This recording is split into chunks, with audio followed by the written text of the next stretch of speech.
tight end. They normally go 4, Voch. Normally. Now, they might do some weird roster gymnastics.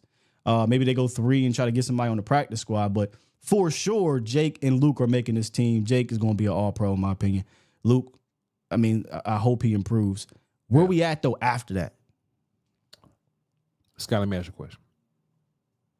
What if Luke gets hurt again?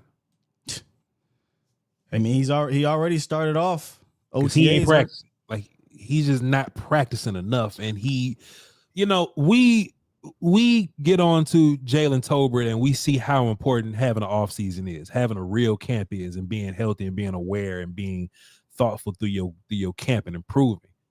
Luke is missing camps, man. Luke is missing, he's missing a lot of time. And meanwhile, John Stevens getting called out from Stephen Jones saying, oh man, John Stevens would have made the team last year. And Lunda Wells. You know what I'm saying? Lunda Wells love him.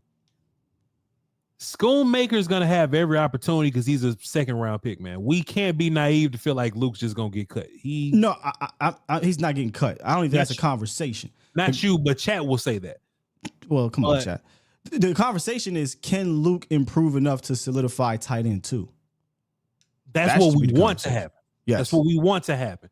But Brevin Spanford and John Stevens Jr. are coming. So they're probably going to carry 4 tight ends, right? Again, that might be, we might have to come back to it. I would, because I think the room of Jake, Luke, John Stevens, and Spanford is so diverse. I love it. Because if something happens to Luke, I think Spanford can fill the blocker role with the higher upside as a pass catcher. Sure. If something happened to Jake, I think John Stevens can be a guy that can fulfill the pass catchy role. Where the guy we just completely keep ignoring, Peyton Hendershot, he's supposed to be the pass catchy guy. He showed some flashes his rookie year.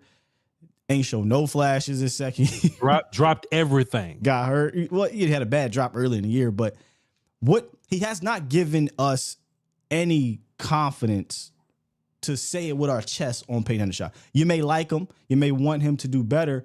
You may want him to be on his team, but I am a little bit of grass is greener. I rather see, hey, what can John Stevens do with these reps? What can Brevin Spanford do with these reps?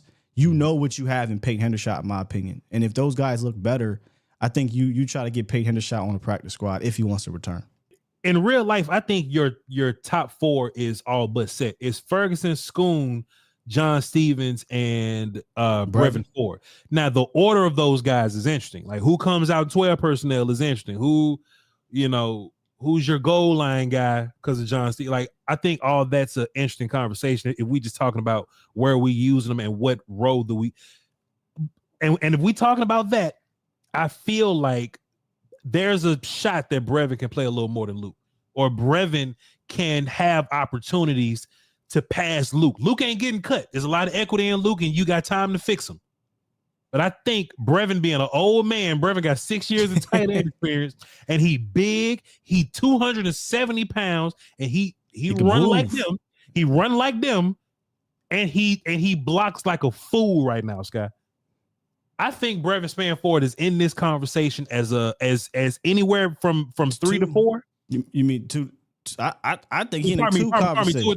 2 and 3. I think Brevin is in that 2 and 3 conversation. Luke is at 2 right now, but Brevin is fighting for that 2.